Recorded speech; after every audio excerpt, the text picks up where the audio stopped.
ನಿರಂತರವಾಗಿ ಇಡಿ ದಾಳಿಯ ನಂತರ ಈಗ ನಾಗೇಂದ್ರ ಅವರನ್ನ ವಶಕ್ಕೆ ಪಡೆದಿದ್ದಾರೆ ಇಡಿ ಅಧಿಕಾರಿಗಳು. ವೆರಿ ಇಂಪಾರ್ಟೆಂಟ್ಲಿ ನಿನ್ನೆನೇ ಇದಕ್ಕೆ ಸಂಬಂಧಪಟ್ಟಂಗೆ ನಾವು ಸೂಚನೆ ಕೊಟ್ಟಿದ್ವಿ, ಅಂದರೆ ಇದಕ್ಕೆ ಸಂಬಂಧಪಟ್ಟಂಗೆ ನಾವು ಒಂದು ವರದಿ ಮಾಡಿದ್ವಿ. ಯಾವುದೇ ಕ್ಷಣದಲ್ಲಿ ಇವರು ಅರೆಸ್ಟ್ ಆಗಬಹುದು ಅನ್ನುವಂಥದ್ದು. ಮನೆಯಲ್ಲಿ ಅವ್ರನ್ನ ವಶಕ್ಕೆ ಪಡೆದು ಇಡಿ ಈಗ ಕರೆದೊಯ್ದಿದೆ. ಇದೊಂದು ಭರ್ಜರಿ ಬೇಟೆಯನ್ನು ಆಡಿದೆ ಇಡಿ. ಡಾಲರ್ಸ್ ಕಾಲೋನಿ ನಿವಾಸದಲ್ಲಿ ನಾಗೇಂದ್ರ ಅವರನ್ನ ವಶಕ್ಕೆ ಪಡೆದಿದೆ. ಹೆಚ್ಚಿನ ವಿಚಾರಣೆಗೆ ಇಡಿ ವಶಕ್ಕೆ ಪಡೆದಿದೆ. ಇಲ್ಲಿಗೆ ಒಂದು ಹಂತಕ್ಕೆ ಬಂದು ನಿಲ್ತು.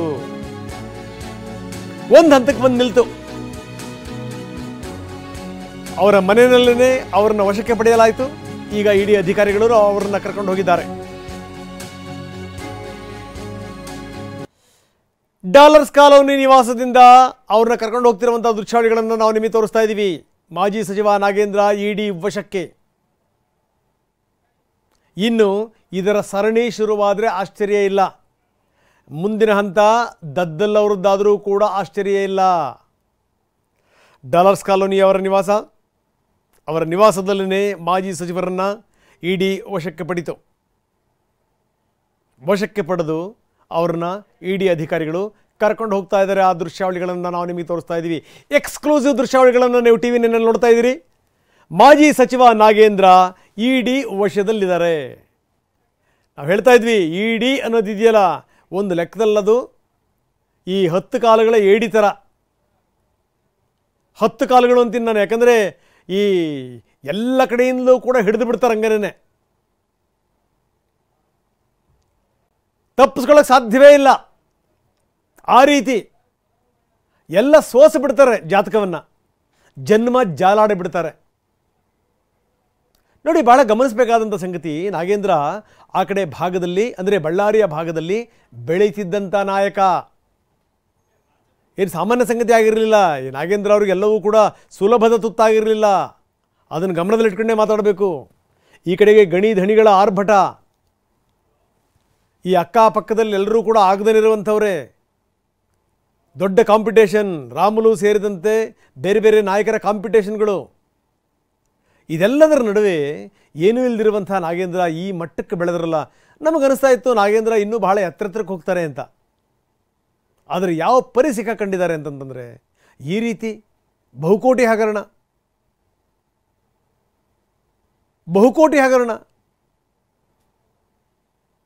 ಇಲ್ಲಿಂದ ಅಮೌಂಟ್ ಎಲ್ಲೆಲ್ಲಿ ಹೋಗಿದೆ, ಯಾವ್ಯಾವ ಖಾತೆಗಳಿಗೆ ಹೋಗಿದೆ, ಏನು ಎತ್ತ, ಯಾವುದು ಕೂಡ ನನಗೆ ಗೊತ್ತಿಲ್ಲ ಅಂತಂತಂದರು. ವಾಲ್ಮೀಕಿ ನಿಗಮದಲ್ಲಿ ಏನು ಅಕ್ರಮ ಆಗಿದೆ ಅದರ ಬಗ್ಗೆ ನನಗೆ ಗೊತ್ತಿಲ್ಲ ಅಂತ ರಾಜೀನಾಮೆ ಕೊಡೋಕ್ಕೂ ಕೂಡ ಹಿಂದೆ ಮುಂದೆ ಮಾಡಿದ್ರು. ಕೊನೆಗೆ ಮುಖ್ಯಮಂತ್ರಿಗಳೇ ನಿರ್ದೇಶನ ಕೊಡಬೇಕಾಯಿತು, ಸ್ಪಷ್ಟವಾದಂಥ ಸೂಚನೆ ರವಾನಿಸಬೇಕಾಯಿತು. ಅದಾದಮೇಲೆ ನಾಗೇಂದ್ರ ರಾಜೀನಾಮೆ ಕೊಟ್ಟರು. ನೋಡಿ, ಇನ್ನು ಜಸ್ಟ್ ಮೊನ್ನೆ ತನಕ ಡಿ ಕೆ ಶಿವಕುಮಾರ್ ಹೇಳ್ತಾರೆ, ಇದರಲ್ಲಿ ಯಾವ ಶಾಸಕರದ್ದು ಪಾತ್ರ ಇಲ್ಲ, ಇದರಲ್ಲಿ ಯಾವ ಮಂತ್ರಿದೂ ಪಾತ್ರ ಇಲ್ಲ ಅನ್ನುವಂಥ ಮಾತನ್ನು ಡಿ ಕೆ ಶಿವಕುಮಾರ್ ಹೇಳಿದರು. ಈಗ ನಾಗೇಂದ್ರ ಅವ್ರನ್ನ ಇಡಿ ವಶಕ್ಕೆ ಪಡೆದಿದೆ. ಈಗ ನಾಯಕರು ಏನಂತಾರೆ, ಏನು ಹೇಳಕ್ಕೆ ಸಾಧ್ಯ ನಾಯಕರು ಇವಾಗ? ಬನ್ನಿ, ನಮ್ಮ ಪ್ರತಿನಿಧಿ ರಾಜಪ್ಪ ಈಗ ನಮ್ಮೊಂದಿಗೆ ನೇರ ಸಂಪರ್ಕದಲ್ಲಿದ್ದಾರೆ. ರಾಜಪ್ಪ, ವೆರಿ ಇಂಪಾರ್ಟೆಂಟ್ಲಿ ನಾವು ನೋಡ್ತಾ ಇದ್ವಿ, ಸುದೀರ್ಘವಾಗಿ ರೇಡ್ ಆಯಿತು, ಸುದೀರ್ಘವಾಗಿ ಎಲ್ಲ ವಿವರಗಳನ್ನು ಕಲೆ ಹಾಕಿದ್ರು. ಅದೆಲ್ಲ ಆದಮೇಲೆ ಅಂತಿಮವಾಗಿ ಈಗ ನಾಗೇಂದ್ರ ಅವರನ್ನ ವಶಕ್ಕೆ ಪಡೆದಿದ್ದಾರೆ ಇಡಿ ಅಧಿಕಾರಿಗಳು. ಎಷ್ಟೊತ್ತಿಗೆ ವಶಕ್ಕೆ ಪಡೆದ್ರು, ಈಗ ಎಲ್ಲಿದ್ದಾರೆ ನಾಗೇಂದ್ರ?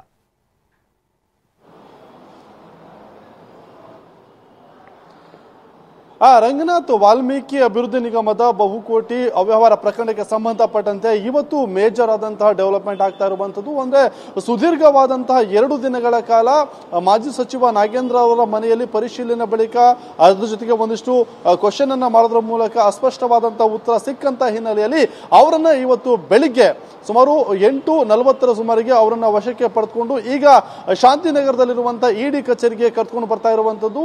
ಇನ್ನೇನು ಕೆಲವೇ ಕ್ಷಣಗಳಲ್ಲಿ, 5ರಿಂದ 10 ನಿಮಿಷ ಆಗ್ಬಹುದು, ಅಷ್ಟರಲ್ಲಿ ಇಡಿ ಕಚೇರಿಗೆ ಬರ್ತಾರೆ.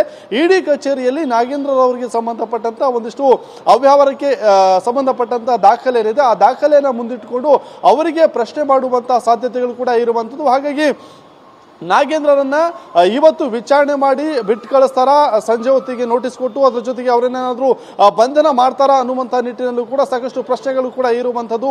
ಇನ್ನೇನು ಕೆಲವು ಕ್ಷಣಗಳಲ್ಲಿ ನಾಗೇಂದ್ರರನ್ನ ಇಡಿ ಅಧಿಕಾರಿಗಳು ಶಾಂತಿನಗರದಲ್ಲಿರುವಂತಹ ಇಡಿ ಕಚೇರಿಗೆ ಕರ್ಕೊಂಡ್ ಬರ್ತಾರೆ. ಇನ್ನೇನು ನಮಗೆ ಸಿಗ್ತಿರುವಂತಹ ಮಾಹಿತಿ ಪ್ರಕಾರ ಶಾಂತಿನಗರ ಬಸ್ ನಿಲ್ದಾಣ ಏನಿದೆ ಆ ಬಸ್ ನಿಲ್ದಾಣಕ್ಕೂ ಕೂಡ ಇಡಿ ಅಧಿಕಾರಿಗಳಿದ್ದಂತ ವಾಹನ ಬಂದಿರುವಂತದ್ದು.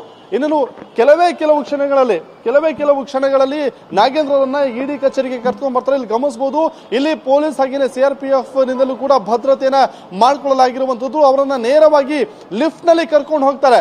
ಇಲ್ಲಿ ಗಮನಿಸಬಹುದು, ನಾಗೇಂದ್ರರನ್ನ ವಶಕ್ಕೆ ಪಡೆದು ಈಗ ನೇರವಾಗಿ ಲಿಫ್ಟ್ ನಲ್ಲಿ ಕರ್ಕೊಂಡು ಹೋಗ್ತಾರೆ. ಅದೇ ಒಂದು ನಿಟ್ಟಿನಲ್ಲಿ ಪೊಲೀಸರು ಕೂಡ ಎಸ್ ನಾಗೇಂದ್ರರನ್ನ ಈಗ ಇಡಿ ಕಚೇರಿಗೆ ಅಧಿಕಾರಿಗಳು ಕರ್ಕೊಂಡ್ ಬಂದಿರುವಂತದ್ದು. ಇಲ್ಲಿ ಗಮನಿಸಬಹುದು, ಈಗಾಗಲೇ ನಾಗೇಂದ್ರರನ್ನ ಇಡಿ ಕಚೇರಿಗೆ ಕರ್ಕೊಂಡ್ಬಂದು ಈಗ ವಿಚಾರಣೆ ಮಾಡ್ತಾರೆ.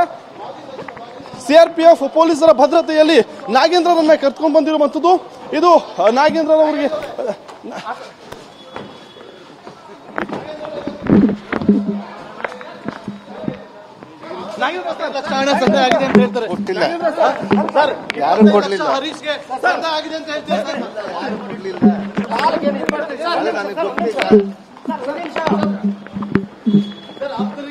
ದುಡ್ಡು ಸಂದೆ ಆಗಿದೆ ಅಂತ ಸತ್ಯನಾರಾಯಣ ವರ್ಮ ಹೇಳಿದ್ದಾರೆ ಸರ್. ಏನ್ ಹೇಳಿ ಕರ್ಕೊಂಡು ಬಂದಿದ್ದಾರೆ ಸರ್? ಗೊತ್ತಿಲ್ಲ ಸರ್. ಏನ್ ಹೇಳಿ ಕರ್ಕೊಂಡು ಬಂದಿದ್ದಾರೆ? ಕರ್ಕೊಂಡು ಬಂದಿದ್ದಾರೆ. ಈಗ ಇಡಿ ಕರ್ಕೊಂಡು ಬಂದಿದ್ದಾರೆ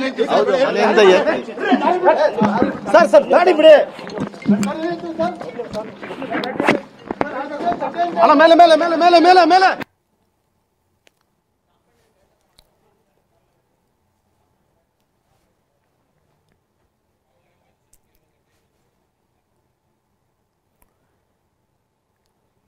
ಎಸ್, ನಾಗೇಂದ್ರ ಅವ್ರನ್ನ ವಶಕ್ಕೆ ಪಡೆದಂಥ ಇಡಿ ಅಧಿಕಾರಿಗಳು ಅವ್ರನ್ನ ಕರ್ಕೊಂಡ್ಬಂದು ಅಲ್ಲಿಂದ ಲಿಫ್ಟ್ ಮುಖಾಂತರ ಅವ್ರನ್ನ ಕರ್ಕೊಂಡು ಹೋದ್ರು. ನಮ್ಮ ಪ್ರತಿನಿಧಿ ಕೂಡ ನಿರಂತರವಾಗಿ ಅವರ ಬೆನ್ನತ್ತಿದ್ರು. ನಾಗೇಂದ್ರ ಅವರ ಒಪಿನಿಯನ್ ತಗೋಬೇಕು ಅಂತ ನನಗೇನು ಗೊತ್ತಿಲ್ಲ.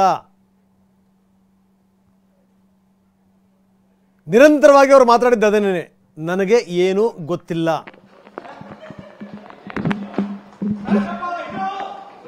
ಅಲ್ಲಿಂದ ಲಿಫ್ಟ್ ಅಲ್ಲಿ ಅವ್ರನ್ನ ಕರ್ಕೊಂಡು ಹೋದ್ರು.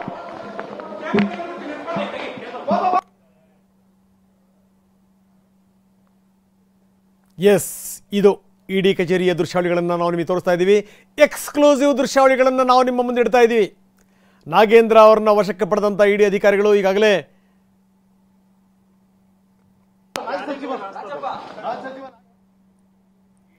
ನಾಗೇಂದ್ರ ಅವರನ್ನ ಇಡಿ ಅಧಿಕಾರಿಗಳು ವಶಕ್ಕೆ ಪಡೆದಿದ್ದಾರೆ. ಅವರನ್ನ ಲಿಫ್ಟ್ ಮುಖಾಂತರ ಕರ್ಕೊಂಡು ಹೋಗಿದ್ದಾರೆ. ನನಗೇನೂ ಗೊತ್ತಿಲ್ಲ. ಎಸ್, ಹೀಗೆ 2 ದಿವಸದಿಂದ ಎಲ್ಲವನ್ನೂ ಕೂಡ ಶೋಧ ಕಾರ್ಯಾಚರಣೆ ಮಾಡ್ತಾ ಇದ್ರು ಇಡಿ ಅಧಿಕಾರಿಗಳು. ನನಗೇನೂ ಗೊತ್ತಿಲ್ಲ. ಎಸ್, ಬಂದ್ರು ಮತ್ತೆ ನಾಗೇಂದ್ರ. ನೋಡೋಣ.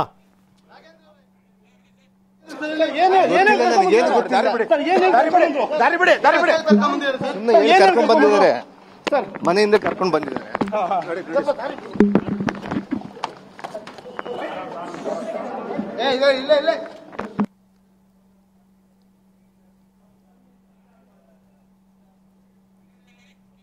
ಕರ್ಕೊಂಬಂದಿದ್ದಾರೆ, ಮನೆಯಿಂದ ಕರ್ಕೊಂಬಂದಿದ್ದಾರೆ. ನನಗೇನೂ ಗೊತ್ತಿಲ್ಲ.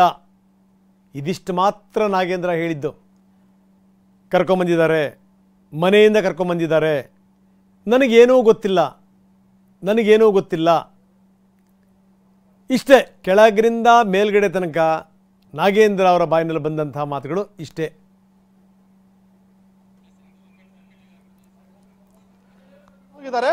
ಅವನ್ನ ಮಾತಾಡಿಸುವಂತ ಪ್ರಯತ್ನ ಕೂಡ ಮಾಡಿದ್ವಿ. ಈ ಸಂದರ್ಭದಲ್ಲಿ ನಾಗೇಂದ್ರ ಹೇಳ್ತಾ ಇದ್ದಿದ್ದು ಒಂದೇ, ನನಗೇನು ಗೊತ್ತಿಲ್ಲ. ಅಂದ್ರೆ ಅವರ ಆಪ್ತ ಸಹಾಯಕರಾಗಿದ್ದಂತ ಹರೀಶ್ನಿಂದ 25 ಲಕ್ಷ ರೂಪಾಯಿ ರಿಸೀವ್ನ ಮಾಡ್ಕೊಂಡಿದ್ದೀರಾ ಅನ್ನುವಂಥ ಪ್ರಶ್ನೆ ಕೂಡ ಮಾಡಿದ್ವಿ. ಈ ಸಂದರ್ಭದಲ್ಲಿ ನನಗೇನು ಗೊತ್ತಿಲ್ಲ, ನನ್ನ ಮನೆಯಲ್ಲಿದ್ದೆ, ನನ್ನನ್ನು ಕರ್ಕೊಂಡು ಬಂದಿದ್ದಾರೆ ಅಷ್ಟೇ ಅನ್ನುವಂಥ ಮಾತನ್ನ ಸದ್ಯಕ್ಕೆ ನಾಗೇಂದ್ರ ಹೇಳಿರುವಂಥದ್ದು. ಅವರ ಮುಖದಲ್ಲಿ ಸಹಜವಾಗಿ ಈಗ ಆತಂಕ ಕಾಣ್ತಾ ಇದೆ. ಅದನ್ನ ಗಮನಿಸಬಹುದು. ಅವ್ರು ಹೋದಂತ ಸಂದರ್ಭದಲ್ಲಿ ಸಾಕಷ್ಟು ಪ್ರಶ್ನೆನ ಈಗಾಗಲೇ ಇಡಿ ಅಧಿಕಾರಿಗಳು ಮಾಡಿದ್ದಾರೆ. ಹೆಚ್ಚಿನ ಒಂದು ವಿಚಾರಣೆ ಅಗತ್ಯ ಇರುವಂತಹ ಹಿನ್ನೆಲೆಯಲ್ಲಿ ಸದ್ಯಕ್ಕೆ ಶಾಂತಿನಗರದಲ್ಲಿರುವಂತಹ ಇಡಿ ಕಚೇರಿಗೆ ಅವರನ್ನ ಕರ್ಕೊಂಡು ಬಂದು ಈಗ ವಿಚಾರಣೆ ಕೂಡ ಮಾಡ್ತಾರೆ. ವಿಚಾರಣೆ ಬಳಿಕವಾಗಿ ಅವರ ಭವಿಷ್ಯ ಕೂಡ ನಿರ್ಧಾರ ಆಗತ್ತೆ, ಹಿಂದೆ ನಿರ್ಧಾರ ಆಗತ್ತೆ. ಏನಾದ್ರು ಸಂಜೆ ಅವರನ್ನ ವಿಚಾರಣೆ ಮಾಡಿ ಕಳಿಸಿದ್ದೆ ಆದಲ್ಲಿ ನೋಟಿಸ್ ಕೊಟ್ಟು ಕಳಿಸ್ತಾರೆ. ಇಲ್ಲ ಅಂದ್ರೆ ಬಹುಶಃ ಬಂಧನ ಆಗುವಂತ ಸಾಧ್ಯತೆ ಕೂಡ ಇದೆ. ರಂಗನಾಥ್, ಓಕೆ, ಎಸ್, ನೀವು ಸಾಕಷ್ಟು ಪ್ರಯತ್ನ ಪಟ್ರಿ ಅವರ ಒಪಿನಿಯನ್ ತಗೊಳ್ಳಕ್ಕೆ. ಅವರ ಬಾಯಿಂದ ಯಾವ ಉತ್ತರವೂ ಕೂಡ ಬರಲಿಲ್ಲ. ಎಸ್, ಉತ್ತರ ಕೊಡುವಂತ ಸ್ಥಿತಿಯಲ್ಲೂ ಕೂಡ ನಾಯಕರು ಇರಲಿಲ್ಲ. ಪ್ರಶ್ನೆ ಬೇರೆ, ನನಗೇನು ಗೊತ್ತಿಲ್ಲ, ನನಗೇನೂ ಗೊತ್ತಿಲ್ಲ. ಇದೇ ಪದೇ ಪದೇ ಬಂತು. ಜೊತೆಗೇನು ಅಂತಂದರೆ ಹೌದು ಇಡಿ ಅಧಿಕಾರಿಗಳು ನಮ್ಮನೇಲಿದ್ದರು, ಎಲ್ಲ ಶೋಧ ಕಾರ್ಯಾಚರಣೆಯನ್ನು ಮಾಡಿದ್ದಾರೆ, ಅದಾದ ನಂತರ ಈಗ ಕರ್ಕೊಂಬಂದಿದ್ದಾರೆ, ಅಷ್ಟು ಮಾತ್ರ ಅವ್ರು ಹೇಳಿದ್ದು. ಅದು ಬಿಟ್ಟರೆ ಬೇರೆ ಯಾವ ಸಂಗತಿಗಳನ್ನು ಕೂಡ ಅವರು ಮಾತಾಡಲಿಲ್ಲ. ನಮ್ಮ ಪ್ರತಿನಿಧಿ ನಿರಂತರವಾಗಿ ಅವರಿಂದ ಒಪಿನಿಯನ್ ತಗೋಬೇಕು ಅಂತೇಳಿ ಬೆನ್ಬಿದ್ರು. ಎಸ್, ನಮ್ಮ ರಿಪೋರ್ಟರ್ ಕಂಟಿನ್ಯೂ ಆಗಿ ಅವ್ರನ್ನ ಟ್ರೈ ಮಾಡಿದ್ರು. ಏನು ಹೇಳ್ತೀರಿ ಅಂತ. ಯಾವ ಪ್ರತಿಕ್ರಿಯೆನೂ ಕೂಡ ಅವರಲ್ಲಿ ಇರಲಿಲ್ಲ. ಅವ್ರು ಹೇಳಿದ್ದೊಂದೇ ಪ್ರತಿಕ್ರಿಯೆ, ನನಗೇನೂ ಗೊತ್ತಿಲ್ಲ.